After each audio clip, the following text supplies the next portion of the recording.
Hello welcome to LTX classes. So నా పేరు Venkatesh. Indian హిస్టరీకి సంబంధించినటువంటి most important topics UPSC point of వ్యూలో అండ్ ఎక్స్క్లూజివ్గా ప్రిలిమ్స్ పాయింట్ ఆఫ్ వ్యూలో డిస్కస్ చేసుకోవడం జరుగుతుంది. ఆల్రెడీ గతంలో మనం కొన్ని important topics or important videos అనేటువంటి కూడా ఈ యొక్క వార్స్ అండ్ ట్రీటీస్ పైన చేయడం జరిగింది. యుద్ధాలు అదేవిధంగా ఈ యొక్క ఒప్పందాలకు సంబంధించినటువంటి అంశాల గురించి కూడా డిస్కస్ చేశాం. అండ్ ఈరోజు వీడియోలో entire tribal movements in India, భారతదేశంలో గిరిజన తిరుగుబాట్ల గురించి లేదా ట్రైబల్ అప్రైజింగ్స్ అంటాం, లేదంటే ట్రైబల్ మూమెంట్స్ అనేటువంటివి ఏ విధంగా జరిగాయి. ఈ ట్రైబల్ మూమెంట్స్ అనేటువంటివి భారతదేశంలో మొదటగా ఎక్కడ స్టార్ట్ అయ్యాయి, లేదంటే ఎన్ని ఫేజెస్గా జరిగాయి, ట్రైబల్ మూమెంట్స్కి కారణాలేంటి, ఈ యొక్క గిరిజనులు బ్రిటిష్ పైన ఆర్ బ్రిటిష్ అఫీషియల్స్ పైన, బ్రిటిష్ ప్రభుత్వం పైన వ్యతిరేకత పోరాటం చేయడానికి మోస్ట్ ఇంపార్టెంట్ కారణాలు ఏంటి, ఇవన్నీ కూడా డిస్కస్ చేద్దాం. అండ్ ఈ ప్రతి తిరుగుబాటు కూడా చివరిలో ఫెయిల్యూర్ అవ్వడం జరిగింది. అంటే అంత హైలీ సక్సెస్ఫుల్ అవ్వలేదు, కాకపోతే ఒక ఉద్యమ స్ఫూర్తిని అయితే ఇవ్వడం జరిగింది.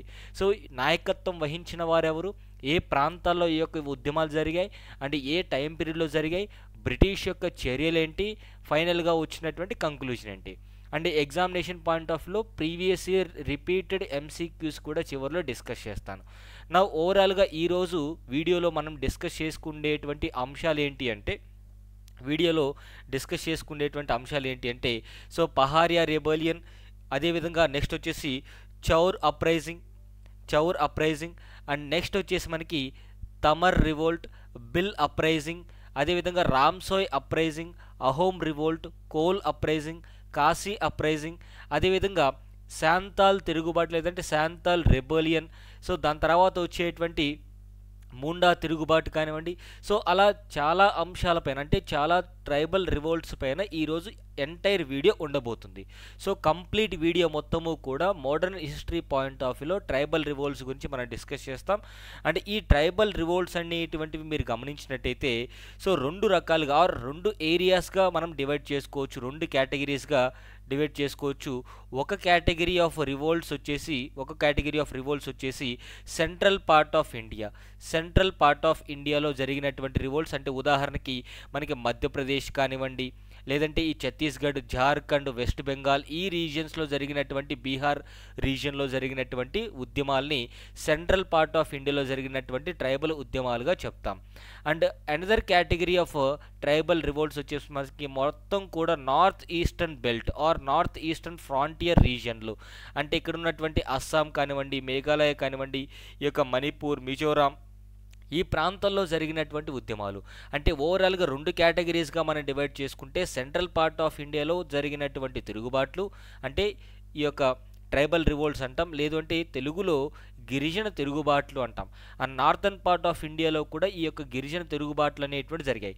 అండ్ ప్రతి ఒక్క గిరిజన తిరుగుబాటు జరగడానికి కీలకమైనటువంటి కామన్ ఫ్యాక్టర్స్ కొన్ని ఉన్నాయి.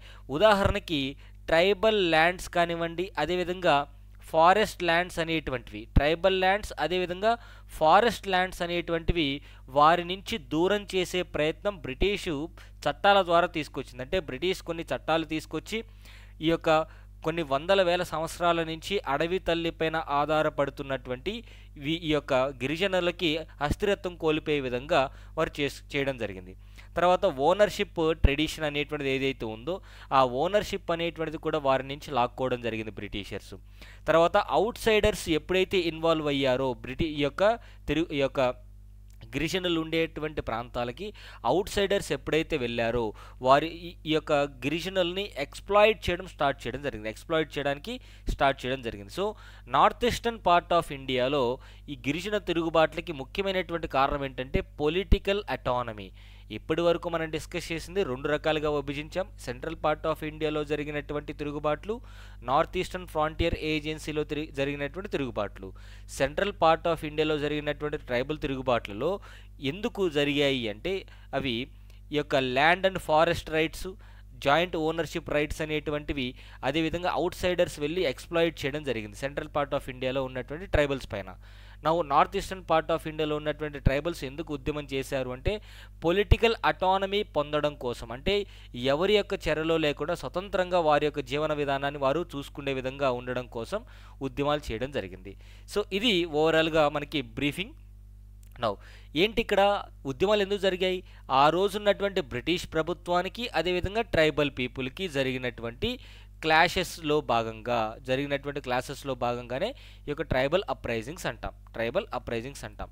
Now before going to the video details, UPSC infinity ఆన్లైన్లో తీసుకోవాలనుకున్నా లేదా ఆఫ్లైన్లో తీసుకోవాలనుకున్నా సరే, సో ఆఫ్లైన్లో అయితే మనకి ఆఫ్లైన్ సెంటర్ వచ్చేసి వైజాగ్లో ఉందండి. సో ఎల్టీఎక్స్ ఆఫ్లైన్ సెంటర్ వచ్చేసి వైజాగ్లో ఉంది. ఆఫ్లైన్ యాక్సెస్ సేమ్ ప్రైస్ ఉంటుంది, 60,000 రూపీస్. సో ఒకేసారి పే చేయలేకుంటే సింపుల్గా ఎవ్రీ మంత్ 5,000 రూపీస్ పే చేసుకోవచ్చు. అండ్ న్యూ బ్యాచెస్ అనేటువంటి మార్చి 15th నుంచి స్టార్ట్ అవుతున్నాయి. అండ్ అదేవిధంగా లైఫ్ టైం వ్యాలిడిటీ ఉంటుంది. సో ఒక్కసారి కోర్స్ తీసుకుంటే సరిపోతుంది, ఆన్లైన్ కావచ్చు ఆఫ్లైన్ కావచ్చు, లైఫ్ టైం వ్యాలిడిటీ ఉంటుంది. అండ్ ఏపీపీఎస్సీ గ్రూప్స్ కూడా దీంట్లో ఇన్క్లూడ్ అయ్యి ఉంటాయన్నమాట. Now coming to UPSC optional, ఎవరైతే యూపీఎస్సీ ఆప్షనల్ చూస్ చేసుకోవాలనుకుంటున్నారో ఆన్లైన్లో ఆప్షనల్ ఫీజు వచ్చేసి రికార్డెడ్ వీడియోస్ అయితే 25,000 rupees, live plus recorded videos కావాలనుకున్నట్టయితే సో ఇది 30,000 రూపీస్. నౌ ఇది కూడా అగైన్ లైఫ్ టైం వ్యాలిడిటీ ఉంటుంది. సో లైఫ్ టైం వ్యాలిడిటీ అనేది ప్రతి కోర్స్కి ప్రొవైడ్ చేయడం జరుగుతుంది. టోటల్ ఆప్షనల్స్ ఎన్ని ఉన్నాయి? PSIR, public administration, sociology, anthropology, Telugu literature. ఏమైనా డౌట్స్ ఉంటే ఇక్కడ ఉన్నటువంటి నెంబర్కి కాల్ చేసి మీ డౌట్స్ అన్నీ కూడా సాల్వ్ చేసుకోవచ్చు.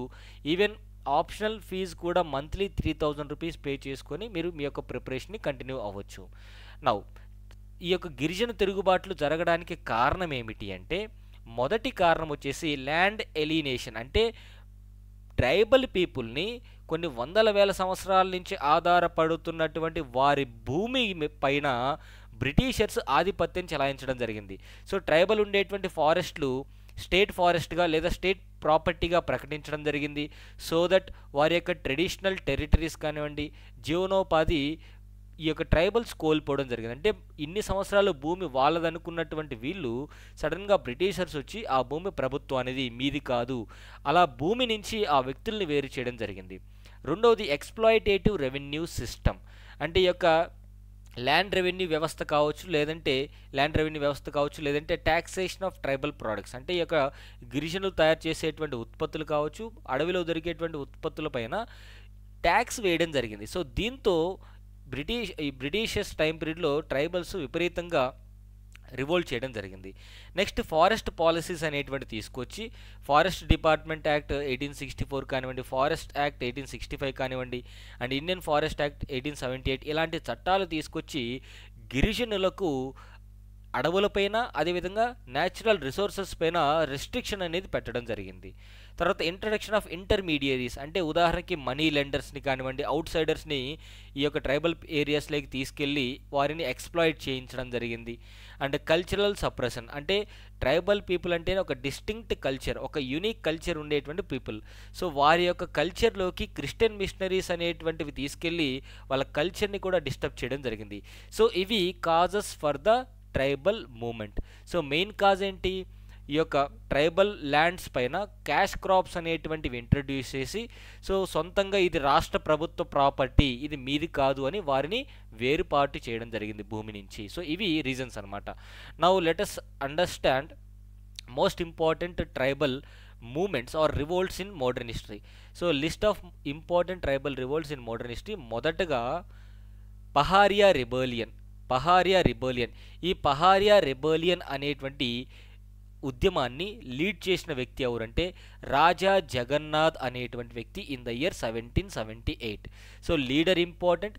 ఎందుకు ఈ యొక్క ఉద్యమాన్ని స్టార్ట్ చేశారు అంటే against British extension of settled agriculture, permanent settlement అనేటువంటిది ఏదైతే జమీందారీ వ్యవస్థ ఉందో ఈ పహారియా టెరిటరీస్కి, ఈ పహారియా టెరిటరీ ఎక్కడ? జార్ఖండ్ ప్రాంతంలో ఉన్నటువంటి ఈ పహారియా ప్రాంతంలో, జార్ఖండ్ స్టేట్లో ఉన్నటువంటి పహారియా ప్రాంతంలో ఈ యొక్క గిరిజనులకి పర్మనెంట్ సెటిల్మెంట్ అనేటువంటి దాన్ని ఎక్స్టెండ్ చేస్తూ, జమీందారీ వ్యవస్థని ఎక్స్టెండ్ చేస్తూ తీసుకున్నటువంటి నిర్ణయం పైన పోరాటం చేయడం జరిగింది. సో 1770లో బ్రిటిషర్సు చాలామంది పహారీస్ అనేటువంటి ఈ యొక్క గిరిజనుల్ని వెంటాడి చంపడం జరిగింది. By 1780s Britishers had adapted a pacification policy. So అక్కడ ఉన్నటువంటి చీఫ్స్ ఎవరైతే ఉంటారో, ఆ తిరుగుబాటుకు సంబంధించినటువంటి చీఫ్స్ ఎవరైతే ఉంటారో వారికి అలవెన్స్లు ఇవ్వడం కానివ్వండి, వారిని మచ్చిక చేసుకోవడం ప్రయత్నించారు. బట్ అది సఫలం అవ్వలేదు. డెవలప్మెంట్స్ ఏం జరిగాయంటే పహారియాస్ అనేటువంటి చీఫ్స్ ఎవరైతే ఉంటారో ఈ అలవెన్సెస్ని రిజెక్ట్ చేయడం జరిగింది. సో వారు ఎందుకు రిజెక్ట్ చేశారు? బ్రిటిషర్స్ ఇచ్చేటువంటి డబ్బుని ఎందుకు రిజెక్ట్ చేశారు అంటే, ఒకవేళ తీసుకున్నట్టయితే accepting allowances would have led to the loss of authority. So they retreated to the mountains waging war against outsiders. So ఈ అవుట్ సైడర్స్ ఎవరైతే వారి ప్రాంతాలకు వెళ్ళి వారి యొక్క అస్థిరత్వాన్ని కోల్పోయే విధంగా చేస్తున్నారో వారిపైన పోరాటం చేయడం కోసం ఎట్టి పరిస్థితుల్లో బ్రిటిషర్స్కి లొంగలేదు. సో పహారియా రెబలియన్ అనేది 1778లో జార్ఖండ్ ప్రాంతంలో పహారియాస్ అనేటువంటి వాళ్ళు ఈ యొక్క ఉద్యమాన్ని చేయడం జరిగింది. లీడర్ వచ్చేసి రాజా జగన్నాథ్ అనేటువంటి వ్యక్తి అన్నమాట. Now Chuar uprising. ఈ చౌర్ అప్రైజింగ్ అనేటువంటిది కూడా మనకి చాలా చాలా ఇంపార్టెంట్. చోటా నాగ్పూర్ రీజన్ అంటే ప్రజెంట్ డే ఉన్నటువంటి జార్ఖండ్ ప్రాంతం, ఆ ప్రాంతంలో చౌర్ అప్రైజింగ్ అనేటువంటి జరిగింది. And rebellions of and the plains of Bengal అంటే బెంగాల్ ప్రాంతంలో కూడా ఈ చౌర్ అప్రైజింగ్ అనేటువంటి జరిగింది. ఏ టైం పీరియడ్లో అంటే 1767 నుంచి 1802 వరకు, అంటే దాదాపుగా ఒక 35 ఇయర్స్ ఈ యొక్క అప్రైజింగ్ అనేది దశల వారీగా జరుగుతూనే ఉంది. నా లీడర్స్ ఎవరు? దుర్జన్ సింగ్ అనేటువంటి లీడర్ అనమాట. So Durjan Singh is the leader of Chuar uprising. ఎప్పుడు స్టార్ట్ అయింది ఈ టైం పీరియడ్ వచ్చేసి 1767 నుంచి 1802 వరకు. So by the end of 1798 tribals rebelled took to arms, అంటే వెపనరీ అనేటువంటిది క్యారీ చేసి గొరిల్లా టాక్టిక్స్ అనేటువంటివి కూడా, అంటే ట్రైబల్స్ అందరూ కూడా చాలా ప్రాంతాల్లో ఈ గొరిల్లా వార్ఫేర్ పైన చాలా పరిజ్ఞానం అనేటువంటిది వీరికి ఉంది. అండ్ బ్రిటిషర్స్తో ఫైట్ చేయడానికి ఈ గొరిల్లా టాక్టిక్స్ అనేటువంటి ప్రతి ప్రాంతంలో వారు యూజ్ చేయడం జరిగింది. So when they realise that British had taken away their land. సో ఎప్పుడు గొరిల్లా టాక్టిక్స్ అనేటువంటి బ్రిటిషర్స్కి ఎగ్నెస్ట్గా వాళ్ళు ట్రై చేశారు అంటే, ఎప్పుడైతే చౌర్ ప్రజలు ఆర్ చౌర్ రీజన్లో ఉన్నటువంటి ట్రైబల్స్ వారి యొక్క భూమి మొత్తాన్ని కూడా బ్రిటిషర్స్ లాగేసుకున్నారు అని తెలిసినమ్మటే ఈ గొరిల్లా టాక్టిక్స్ వార్ అనేటువంటిది బ్రిటిషర్స్ పైన చేయడం జరిగింది. నెక్స్ట్ వచ్చేసి తమర్ రివోల్ట్. ఈ తమర్ రివోల్ట్ అనేటువంటిది ఏ టైం పీరియడ్లో జరిగిందంటే 1789 నుంచి 1832, అంటే దాదాపుగా ఇది కూడా ఒక 43-45 సంవత్సరాలు ఈ తమర్ రివోల్ట్స్ అనేటువంటివి జరిగాయి. లొకేషన్ ఎక్కడ అంటే చోటా నాగ్పూర్ రీజన్. సో ఎవరు ట్రైబల్ గ్రూప్ ఎవరు? ఒరాన్ ట్రైబ్స్ అనేటువంటి వాళ్ళు, Oraon tribes of Tamar region in Chota Nagpur. Leader ఎవరు అంటే భోలానాథ్ సహాయ్ అనేటువంటి వ్యక్తి. భోలానాథ్ సహాయ్ అనేటువంటి వ్యక్తి నేతృత్వంలో లీడ్ చేయడం జరిగింది. అండ్ మీరు గమనిస్తే ప్రతి ఒక్క ట్రైబల్ రివోల్ట్ని కూడా బ్రిటిషర్స్ ఎందుకు సప్రెస్ చేశారు ఈజీగా అనేటువంటి రీజన్ చివరిలో చెప్తాను. నా రీజన్స్ వచ్చేసి వీరు రివోల్ట్ చేయడానికి రీజన్ ఏంటంటే ఈ tribal people, so the revolted against the faulty alignment system of the British government. Faulty alignment system. So ఈ యొక్క భూమికి సంబంధించినటువంటి అంశం ఇది కూడా, ఎందుకంటే ల్యాండ్కి సంబంధించినటువంటి అంశాలపైనే ఎక్కువగా వీరు ఉద్యమాలు చేయడం జరిగింది. ఫాల్టీ అలైన్మెంట్ సిస్టమ్ అనేటువంటిది కూడా, సో ల్యాండ్ని వారి నుంచి సపరేట్ చేస్తూ సో వారికి ఎలాంటి హక్కులు లేవు అని చెప్పడం జరుగుతుంది కాబట్టి వారు ఫైట్ చేయడం జరిగింది. Now a alignment system exposed the British failure to secure tenants land rights causing unrest among Tamar tribes in 1789 time పీరియడ్లో అంట ఈ టెనెంట్స్ కౌలుదారులు ఎవరైతే ఉంటారో కౌలు చట్టాలు వారికి కల్పించలేదు అని చెప్పేసి సో ఈ అన్రెస్ట్కి గురవ్వడం జరిగింది. సో దాంతో బ్రిటిషర్స్ పైన వీళ్ళు ఫైట్ చేయడం జరిగింది. నౌ డెవలప్మెంట్స్ ఏంటి? They were joined in the revolt by tribals of adjoining areas, అంటే కేవలం చోటా నాగ్పూర్ ప్రాంతం వారు మాత్రమే కాదు, మిద్నాపూర్, కోయిల్పూర్, దాదా అండ్ చట్సిలా, జల్డా, సిల్లి ఈ ప్రాంతాలకు సంబంధించినటువంటి అందరు ట్రైబల్ గ్రూప్స్ కూడా ఈ యొక్క ఉద్యమంలో పార్టిసిపేట్ చేయడం జరిగింది. బట్ ఎనీహౌ గవర్నమెంట్ అనేటువంటిది ఈ యొక్క ఉద్యమాన్ని 1832-33 టైం పీరియడ్లో సప్రెస్ చేసింది. నెక్స్ట్ వచ్చేసి మనకి బిల్ అప్రైజింగ్. ఈ బిల్ అప్రైజింగ్ అనేటువంటిది మహారాష్ట్ర, గుజరాత్ ప్రాంతంలో జరిగిందండి 1817 నుంచి 1819 టైం పీరియడ్లో. ఎక్కడ అంటే కందేశ్ హిల్ రేంజెస్ ఏరియాలో, లొకేషన్ వచ్చేసి కందేశ్ హిల్ ఏరియాలో మహారాష్ట్ర, గుజరాత్ ప్రాంతంలో ఈ యొక్క బిల్ అప్రైజింగ్ జరిగింది. ఎందుకంట కందేశ్ అనేటువంటి ప్రాంతాన్ని బ్రిటిషర్స్ 1818లో ఆక్యుపై చేశారంట. So Bhils saw them as outsiders and uprising began. అంటే ఎప్పుడైతే బ్రిటిషర్స్ ఆ ప్రాంతాన్ని ఆక్యుపై చేశారో ఆ ప్రాంతానికి చెందినటువంటి బిల్స్ని వేర్పాటువాదులుగా, వారు వేరే ప్రాంతానికి సంబంధించిన వాళ్ళుగా, అవుట్ సైడర్స్గా ట్రీట్ చేశారు. సో దాంతో వీళ్ళు అప్రైజింగ్, రివోల్ట్ అనేటువంటి స్టార్ట్ చేశారు. Freedom loving tribes challenge the British rule and last forest and land rights. అంటే ఎప్పుడైతే బ్రిటిషర్స్తో ఉద్యమాలు చేశారో అడవి యొక్క హక్కులు అండ్ భూమి యొక్క హక్కులు కోల్పోవడం జరిగింది. సో బిల్స్ ఆ సమయంలో మాత్రమే కాదు, తర్వాత రోజుల్లో కూడా, అంటే 1825, 1836, 1846 టైం పీరియడ్లో కూడా బ్రిటిషర్స్కి వ్యతిరేకంగా పోరాటాలు చేయడం జరిగింది. నౌ అగైన్ రామ్సాయ్ అప్రైజింగ్ ఇది ఎక్కడ జరిగింది అంటే వెస్ట్రన్ ఘాట్స్ అండి, Karnataka, Maharashtra and other parts of Madhya Pradesh, ఈ 3 స్టేట్స్లో రామ్సాయ్ అప్రైజింగ్ అనేటువంటి జరిగింది. సో రామ్సాయ్స్ అంటే ఎవరు, రమోసిస్ అంటే ఎవరు, అబోరిజినల్ కమ్యూనిటీ. అబోరిజినల్ అంటే ఎవరు అంటే నేటివ్ పీపుల్, అంటే ఇండిజియస్గా అక్కడ పుట్టి పెరిగినటువంటి కమ్యూనిటీ అనమాట. So they belongs to western reason of Karnataka, Maharashtra and Madhya Pradesh, western Ghats reason of Karnataka, Maharashtra and Madhya Pradesh, once served in the lower ranks of Maratha army. So ఈ రమోసి అనేటువంటి ట్రైబల్ పీపుల్ ఒకానొక సమయంలో మహారాష్ట్ర ఆర్మీలో పనిచేయడం జరిగింది. లీడర్స్ వచ్చేసి ఇన్ ద ఇయర్ 1822లో చిత్తూర్ సింగ్ ఆఫ్ సతారా దీన్ని లీడ్ చేయడం జరిగింది, రమోసి అప్రైజింగ్ని. సో ప్లండరింగ్ సతారా ప్రాంతాన్ని మొత్తం కూడా దోచుకోవడం జరిగింది. అండ్ 1826లో Ramosis around Poona revolt under Umaji Naik and Bapu Trimbakji Sawant. So Poona ప్రాంతంలో కూడా వీరు రివోల్ట్ చేయడం జరిగింది ఇన్ ద ఇయర్ 1826. సో కారణాలు ఏంటి, uprisings resulted from the annexation and deposition of popular rulers.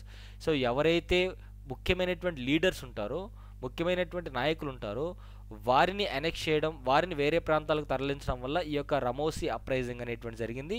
And దీనికి పేష్వాసు 1818లో బ్రిటిషర్స్ దగ్గర ఓడిపోయిన తర్వాత రమోసిస్ అనేటువంటి వాళ్ళు వాళ్ళ యొక్క జీవనోపాధి కోల్పోవడం జరిగింది. అండ్ బ్రిటిష్ రెస్పాన్స్ ఏంటి దీనికి అంటే రమోసిస్ చేసినటువంటి క్రైమ్స్ని వాళ్ళు క్షమించి వదిలేసి ఈ హిల్ పోలీసులుగా వారిని అపాయింట్ చేయడం జరిగింది. So British condoned Ramosi crimes, granting them land and recruiting them as hill police. ఈ రమోసిస్ అనేటువంటి ట్రైబల్ పీపుల్ని హిల్ పోలీసులుగా రికగ్నైజ్ చేసి వారిని అపాయింట్ చేయడం జరిగిందనమాట. సో నెక్స్ట్ వచ్చేసి అహోమ్ రివోల్ట్. ఈ అహోమ్ రివోల్ట్ అనేటువంటిది అస్సాం రీజియన్లో జరిగిందండి. ఏ సమయంలో అంటే ఆంగ్లో బర్మీస్ వార్ ఎండ్ అయిన తర్వాత ట్రీటీ ఆఫ్ ఎండాబో అనేది సంతకం చేసుకోవడం జరిగింది. దానిలో భాగంగా బ్రిటిషర్స్ వెనక్కి వచ్చేయాలి, కానీ వెనక్కి రాకుండా అక్కడ ఉన్నటువంటి ప్రాంతాలను ఆక్యుపై చేసుకోవడానికి ట్రై చేశారు. కాబట్టి అక్కడ ఉన్నటువంటి లీడర్ గోమాదార్ కన్వర్ అనేటువంటి Assam prince with the support of Dhananjay, అదేవిధంగా జైరామ్, వీరిద్దరి యొక్క సపోర్ట్తో బ్రిటిషర్స్కి ఎగెనెస్ట్గా ఉద్యమించడం జరిగింది. And British occupation despite treaty of Yandabo and the British pledge to leave after the Anglo Burmese war raised the Ahom nobility's suspicions and dissatisfaction. అంటే ట్రీటీ ఆఫ్ ఎండాబో సంతకం అయిన తర్వాత కూడా వారు ఇంకా అక్కడే ఉండి ఆక్యుపై చేసుకోవడాన్ని వీరు జీర్ణించుకోలేక ఉద్యమం చేయడం జరిగింది. సో అహోమ్ రివోల్ట్ అనేటువంటిది అస్సాంలో జరిగిందనమాట. And coal uprising, coal uprising అనేటువంటిది అగైన్ చోటానాగ్పూర్ రీజియన్లో ఈ యొక్క ఉద్యమం జరిగింది 1831-32 టైం పీరియడ్లో. ఏ ప్రాంతాలకు స్ప్రెడ్ అయిందంటే రాంచీ, అదేవిధంగా హజారీబాగ్, పాలామౌ, అదేవిధంగా మన్బం, ఈ 4-5 ప్రాంతాలకి ఈ రివోల్ట్ అనేటువంటి స్ప్రెడ్ అయింది. ఎందుకంట రీజన్ ఏంటంటే British penetration and law over Kol chiefs cause tribal tension. So ఈ కోల్ తెగకు సంబంధించినటువంటి గిరిజనులకి హెడ్ చీఫ్ ఒకరు ఉంటారనమాట. సో ఆయన యొక్క అధికారాలన్నింటినీ కూడా వీళ్ళు తొక్కేయడం కానివ్వండి, ఆయన యొక్క అధికారాలకి జోక్యం చేసుకోవడం, ఇలాంటి అంశాలతో చిరెత్తుకుపోయినటువంటి వీరు ఉద్యమం చేయడం జరిగింది. So occupation brought settlers, transferring tribal lands, merchants, money lenders and British law threaten chiefs power. So tribal leaders అందరినీ కూడా భయభ్రాంతులు చేసి అక్కడ ఉన్నటువంటి భూముల్ని వేరే వాళ్ళకి ఇవ్వడం జరిగిందనమాట. So resentment led to uprising against outsiders, obviously అంతే కదా.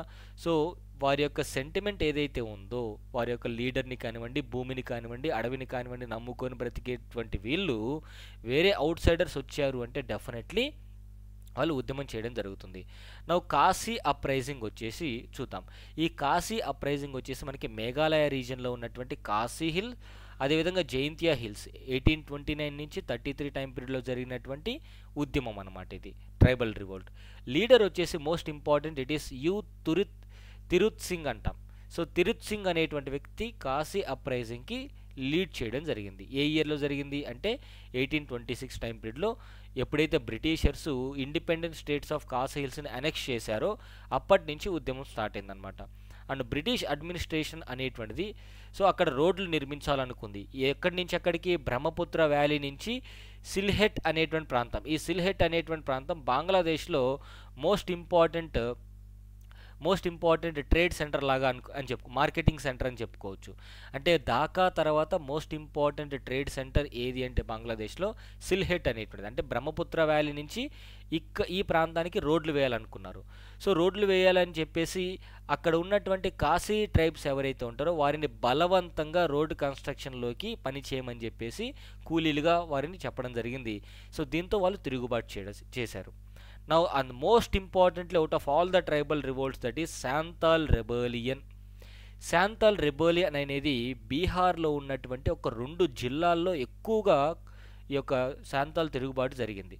ఉదాహరణకి బీర్భం ప్రాంతం, బంకురా, సింగ్భం, హజారీబాగ్, బాగల్పూర్ అండ్ మోంగిర్. అంటే ఈ మోంగిర్ అనేటువంటిది ఒకప్పుడు బెంగాల్ ప్రెసిడెన్సీలో ఉన్నటువంటి ప్రాంతం అన్నమాట. సో ఈ ప్రాంతాల్లో శాంతాల్ తిరుగుబాటు అనేటువంటి జరిగింది. దాదాపుగా 50,000 మందికి పైగా శాంతాల్ తెగకు సంబంధించినటువంటి గిరిజనులు బ్రిటిషర్స్కి ఎగెనెస్ట్గా ఫైట్ చేయడం జరిగింది.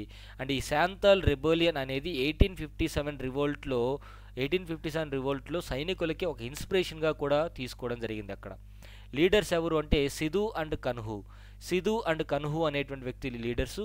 అండ్ దాదాపుగా 10,000 మంది శాంతాల్స్ ఈ యొక్క బ్రిటిషర్స్కి ఎగెనెస్ట్గా ఉద్యమం చేయడం జరిగింది. అండ్ చాలామంది మరణించడం జరిగింది. ఎందుకు మరణించారు అంటే బ్రిటిషర్స్ అనెక్సేషన్ ఆ విధంగా ఉంటుందన్నమాట. సో వాయిలెంట్ చర్యలు ఎక్కువగా బ్రిటిషర్స్ సైడ్ నుంచి ఉంటాయి. నౌ ఈ శాంతాల్ రివోల్ట్ అనేటువంటిది 1855-56 టైం పీరియడ్లో జరిగింది. So led to శాంతాల్ Pargana creation అంటే వారికంటూ సపరేట్గా కొన్ని జిల్లాలు ఏర్పాటు చేయాలని చెప్పేసి ఈ యొక్క డిమాండ్ అనమాట. So carving 5,500 square miles from Bhagalpur and Birbhum districts, అంటే బాగల్పూర్ బీర్భం డిస్ట్రిక్ట్స్ నుంచి వేరు చేసి శాంతాల్ ప్రాంతం వరకు కూడా సపరేట్గా ఒక డిస్ట్రిక్ట్గా చేయాలని చెప్పేసి వారి డిమాండ్ అనమాట. సో రీజన్స్ ఏంటి? Santhal rebelled against colonial exploitation, money lenders and permanent settlement దీన్ని తట్టుకోలేక ఎక్కువగా పన్ను చెల్లించాల్సినటువంటి అవసరం ఉంది కాబట్టి సో తిరుగుబాటు చేయడం జరిగింది. నా British brought zamindars and traders and money lenders imposing heavy taxes, అంటే శాంతాల్ ప్రాంతంలో శాంతాల్ రీజియన్లో ఆ గిరిజనులపైన ఎన్ని అట్రాసిటీస్ చేయాలో అన్నీ చేశారనమాట. So Santhals revolted for self rule, so వాళ్ళు సొంతంగా పరిపాలించడం కోసం బ్రిటిషర్స్కి ఎగెనెస్ట్గా ఫైట్ చేయడం జరిగింది. సో మాస్ స్కేల్ వయలెన్స్ జరిగింది. అండ్ మనీ లెండర్స్ అదేవిధంగా గవర్నమెంట్ బిల్డింగ్స్ కూడా తగలబెట్టారు. చాలామంది శాంతాల్స్ చనిపోవడం జరిగింది, మరణించడం జరిగింది. సో ఎనీహౌ శాంతాల్ తిరుగుబాటు కూడా బ్రిటిషర్స్ వాటిని సర్దుమని చేయడం జరిగిందనమాట. నా కోండ్ అప్రైజింగ్ సో ఒరిస్సా స్టేట్లో 1837 నుంచి 1856 టైం పీరియడ్లో జరిగింది. లీడర్ ఎవరు? చక్ర బిసోయ్ అంటాం. రీజన్ ఏంటి? కోన్స్ అనేటువంటి వాళ్ళు కొలోనియల్ అడ్మినిస్ట్రేషన్ అంటే బ్రిటిష్ అడ్మినిస్ట్రేషన్ తీసుకున్నటువంటి ఒక నిర్ణయం పైన పూర్తిగా అసంతృప్తిగా ఉన్నారు. ఏంటదంటే స్టాపింగ్ మరియా సాక్రిఫైస్, లేదంటే మిరియా సాక్రిఫైస్ అంటాం. అంటే సింపుల్గా చెప్పాలంటే హ్యూమన్ సాక్రిఫైస్ అనమాట. దేవుడికి మనుషుల్ని బలి ఇచ్చేటువంటి ఒక సంస్కృతి సాంప్రదాయం ఆ రోజుల్లో ఉండేది. దాన్ని బ్రిటిష్ అధికారులు పూర్తిగా దాన్ని వ్యతిరేకించి ఇది ఒక అన్సివిలైజ్డ్ చర్య, ఇలా ఇదొక అన్సివిలైజ్డ్ సాక్రిఫైస్ ఇలా చేయకూడదని చెప్పేసి ఈ హ్యూమన్ సాక్రిఫైస్ ఏదైతే ఉందో దాన్ని అడ్డుకోవడం జరిగింది. యాక్చువల్గా అక్కడ ఉన్నటువంటి కోండు ట్రైబ్స్ యొక్క బిలీఫ్ ఏంటంటే, సో ఒక ప్రాణాన్ని మనం ఇచ్చినట్టయితే భూమికి భూమాత మళ్ళీ పుట్టిస్తుంది ఒక వ్యక్తిని. సో హ్యూమన్ సాక్రిఫైజెస్ని అడ్డుకోవడం జరిగింది. అదర్ రీజన్స్ వచ్చేసి ఆబ్వియస్లీ జమీందార్స్ యొక్క ఆగడాలు కానివ్వండి, ట్యాక్స్ పేమెంట్స్ కానివ్వండి, మనీ లెండర్స్ ఎక్స్‌ప్లాయిటేషన్ కానివ్వండి, వీటన్నిటిని కూడా చూసి ఉద్యమం చేయడం జరిగింది. So the uprising was later joined by Savaras and few other militia clans led by Radhakrishna Dandasena. So తర్వాత రోజుల్లో చక్రబియసికి సపోర్ట్గా రాధాకృష్ణ దండసేన లీడ్ చేయడం జరిగింది. So after Bisoi disappeared in 1855 and Dandasena hanging in 1857 the movement fizzled out. అంటే ఎప్పుడైతే ముఖ్యమైనటువంటి లీడర్లను చంపేశారో, డిసపియర్ అయిపోయారో, కోండ్ అప్రైజింగ్ అనేటువంటిది కూడా కంట్రోల్ అయిపోయింది. నెక్స్ట్ వచ్చేసి కొలీ అప్రైజింగ్. కొలీ అప్రైజింగ్, ఈ కొలీ అప్రైజింగ్ అనేది మహారాష్ట్ర స్టేట్లో అహ్మద్ నగర్ ప్రాంతంలో 1820-29 టైం పీరియడ్లో జరిగింది.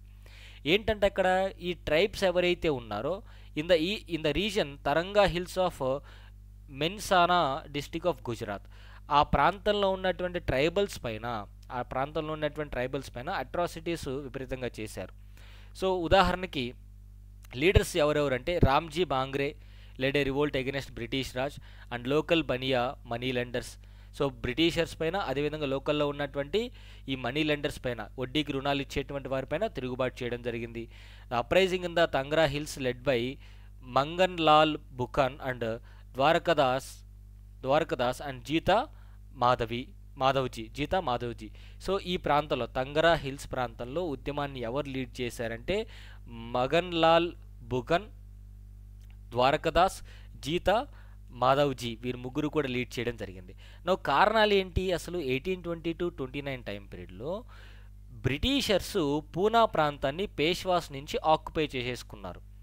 అండ్ రామ్జీ అనేటువంటి వ్యక్తి జమాదార్ అంటే ఆర్మీలో ఒక ఆఫీసర్, ఒక రోల్ అనమాట, బ్రిటిష్ ఆర్మీలో ఒక రోల్ అనమాట. సో ఇక్కడ మీరు గమనిస్తే ఈ రామ్జీ అనేటువంటి వ్యక్తి మొదటగా ఉద్యమం చేశాడు. ఎందుకు అంటే ఆయన బ్రిటిష్ ఆర్మీలో పనిచేస్తూ ఉన్న సందర్భంలో సరిగా లీవ్స్ కానివ్వండి, లేదంటే శాలరీస్ కానివ్వండి సరిగా ఇవ్వట్లేదు అని చెప్పేసి రివోల్ట్ చేయడం జరిగింది.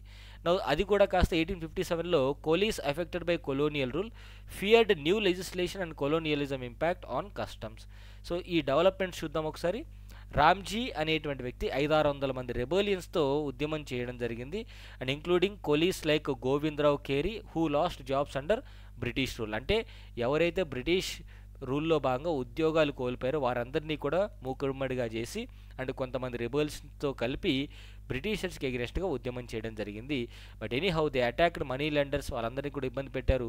So Koli revolt main important leaders అందరినీ కూడా చంపేయడం జరిగింది. Lack of expected support led many to withdraw and British easily defeated the rest. So Britishers ఈజీగా డిఫీట్ చేయగలిగింది బికాస్ లీడర్స్ని ట్రాప్ చేస్తుంది ఈజీగా.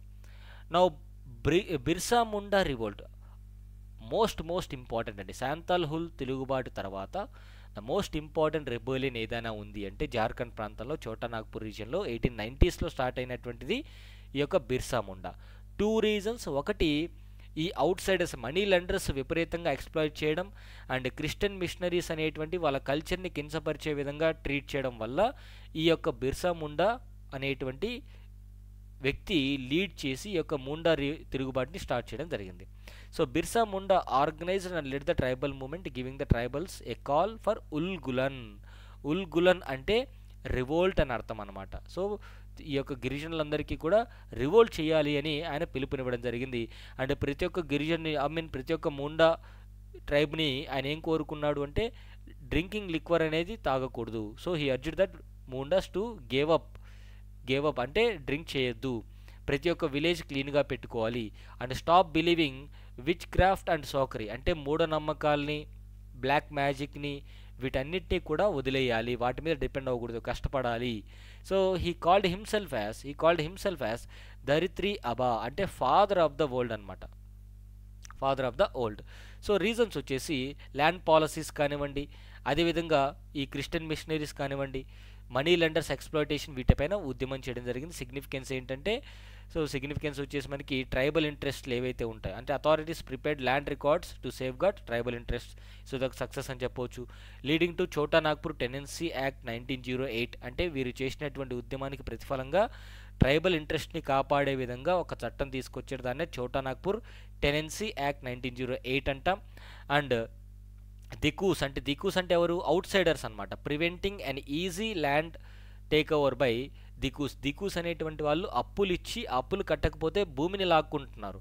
సో ఇప్పుడు ఆ భూమిని లాక్కోకుండా ఉండడం చూడడం జరిగిందనమాట ఈ యొక్క ప్రొటెస్ట్ ద్వారా. సో వారికి జరిగినటువంటి అన్యాయాన్ని కూడా అడ్రస్ చేయడం జరిగింది. నా movement faded after Birsa Munda death. So Birsa Munda the leader of the movement చనిపోయిన తర్వాత ఈ యొక్క మూమెంట్ అనేది కంప్లీట్గా ఆగిపోయింది.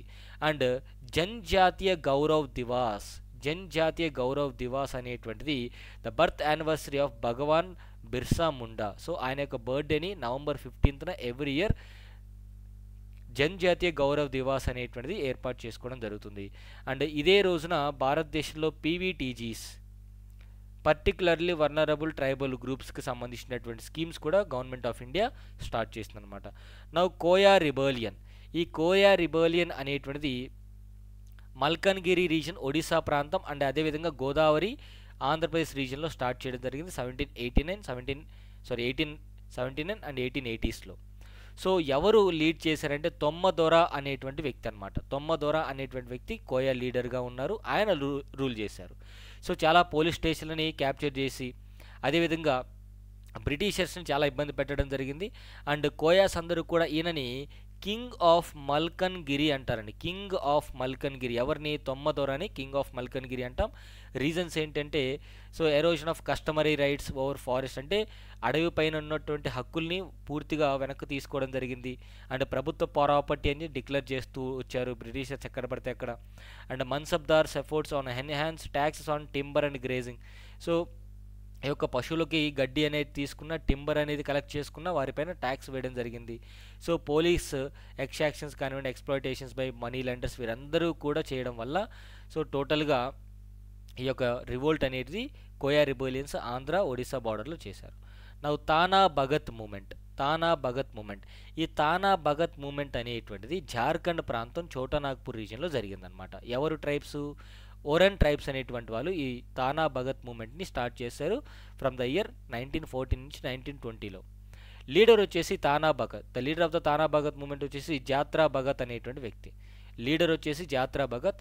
సో ఎకనామికల్గా కల్చరల్గా ఎక్స్‌ప్లాయిట్ చేశారనేటువంటి ఉద్దేశంతో అండ్ మనీ లెండర్స్ విపరీతంగా జమీందార్స్ కానివ్వండి ఫ్యూడల్ లార్డ్స్ అందరూ కూడా అక్కడ ఉన్నటువంటి ట్రైబల్స్ని ఎక్స్‌ప్లాయిట్ చేశారనేటువంటి కారణంతో ఉద్యమం చేయడం జరిగింది.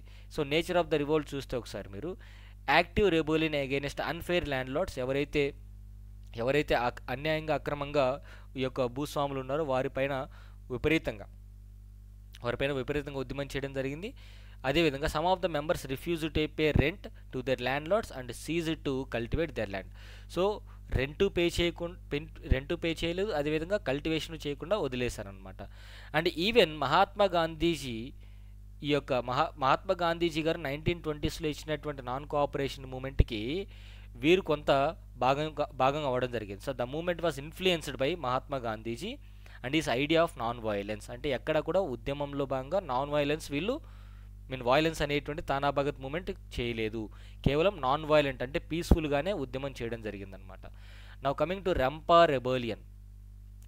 రెబెలియన్ అంటే ఏం లేదండి, Alluri Sitaramaraju even though he is not a tribal person but tribal people కోసం ఈయన ఫైట్ చేయడం జరిగింది. మద్రాస్ ఫారెస్ట్ యాక్ట్ 1882 ఈ చట్టాన్ని వ్యతిరేకిస్తూ బ్రిటిషర్స్ పైన తిరుగుబాటు చేసి అక్కడ ఉన్నటువంటి గిరిజనుల కొంతమంది ఇంపార్టెంట్ ఉద్యమకారులను కూడా జతపరుచుకొని బ్రిటిష్ పోలీస్ స్టేషన్ల పైన ఆఫీసుల పైన అటాక్ చేసి అక్కడ ఉన్నటువంటి వెపనరీ అంతా క్యాప్చర్ చేసుకొని బ్రిటిషర్స్కి ఎగనెస్ట్గా ఫైట్ చేయడం జరిగింది. సో బ్రిటిష్ ఏం చేశారు అంటే ఈ మన్యం అప్రైజింగ్ ఏదైతే ఉందో అల్లూరి సీతారామరాజు గారు స్టార్ట్ చేసినటువంటి మన్యం అప్రైజింగ్ ఏదైతే ఉందో దాన్ని కంట్రోల్ చేయడం కోసం టీజీ రూథర్ఫర్డ్ని పంపించారు. ఆయన ఒకానొక సందర్భంలో అల్లూరి సీతారామరాజు గారిని చుట్టుముట్టి సరెండర్ చేసుకొని అక్కడే చంపేయడం జరిగిందనమాట. సో దీంతో బ్రిటిషర్స్ చేస్తున్నటువంటి అట్రాసిటీస్, బ్రిటిషర్స్ తీసుకొచ్చినటువంటి ఈ యొక్క చట్టాలు ఏవైతే ఉన్నాయో ట్రైబల్స్కి నష్టం కలిగించేలాగా ఉన్నాయని చెప్పేసి ఈ మన్యన్ రిబర్లియన్ని అల్లూరి సీతారామరాజు గారు స్టార్ట్ చేయడం జరిగింది. పోలీస్ స్టేషన్ల పైన అటాక్ చేసి గన్స్, వెపన్స్ అన్నీ కూడా తీసుకువెళ్ళి అఫీషియల్గా లెటర్స్ అనేటువంటివి కూడా మేము ధ్వంసం చేస్తున్నామని చెప్పేసి రాసి మరీ ఇచ్చి వెళ్ళడం జరిగిందనమాట. So now Chenchu tribal movement ఇది ఆంధ్రప్రదేశ్ నల్లమల్ల ఫారెస్ట్ రీజన్లో జరిగినటువంటి ఉద్యమం. So Venkatappayya and even Gandhiji provided the links for this movement. Venkatappayya అదేవిధంగా మహాత్మా గాంధీజీ గారు కూడా ఈ యొక్క ఉద్యమానికి కొంత ఇన్ఫ్లుయెన్స్ అయ్యారని చెప్పవచ్చు. ఎందుకంటే వీరు అంటే చెంచు ట్రైబ్స్ ఏం చేశారు అంటే నాన్ కోఆపరేషన్ మూమెంట్ అనేది 1920s ఫారెస్ట్ ఏరియాలో ఎక్కడైతే వాళ్ళు నివసిస్తున్నారో అక్కడ స్టార్ట్ చేశారు. కానీ కొన్ని కన్సెషన్స్ తీసుకున్నారు. ఏమని? పూర్తిగా అడవిలోకి వెళ్లకుండా కొంత అడవి మీద డిపెండ్ అయ్యే విధంగా అండ్ బ్రిటిష్ అఫీషియల్స్ని బాయ్కాట్ చేయడం జరిగిందనమాట. అండ్ పల్నాడు రీజన్లో people proclaim swaraj and attack the police station.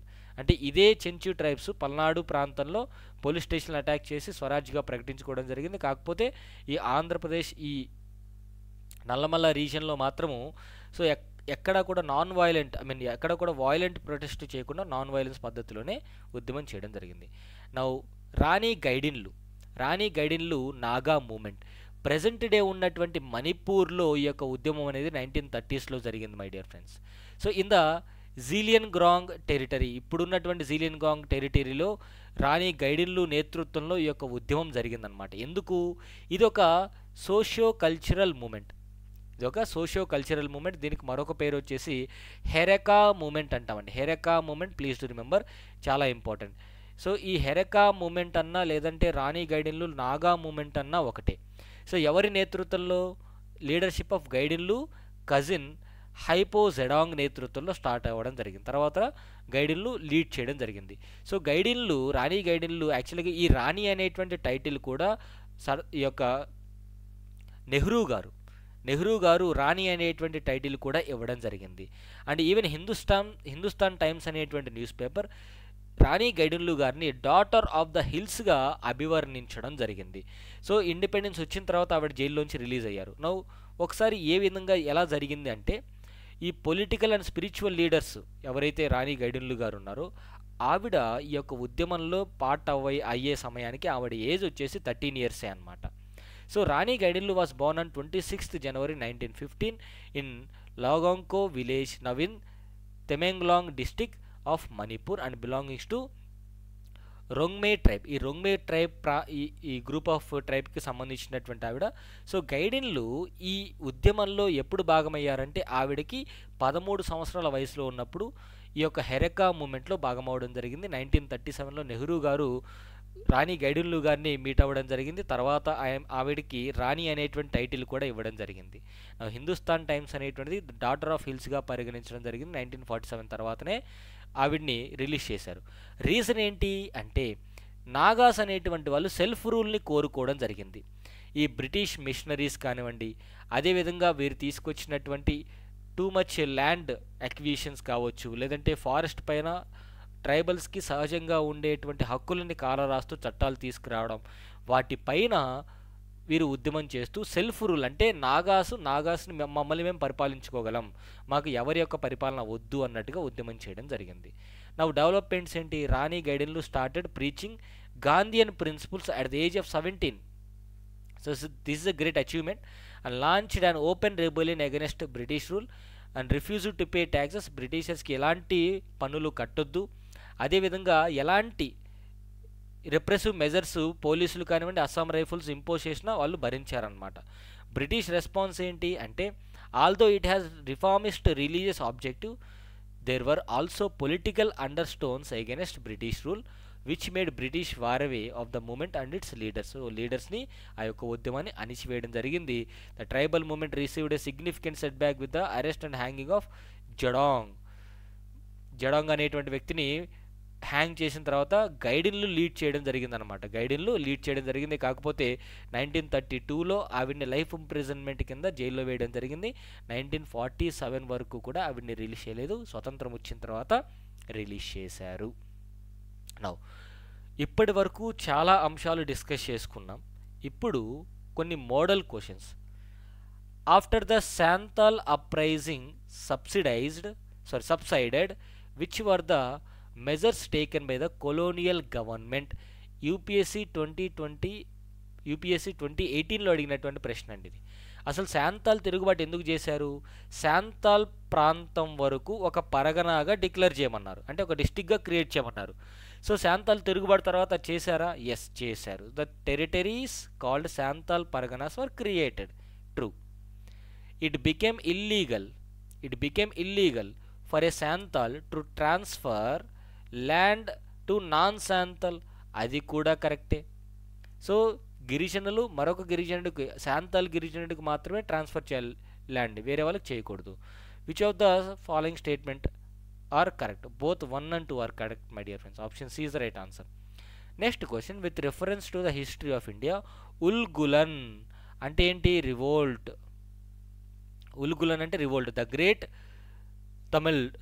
Great tumult is led by ఎవరు?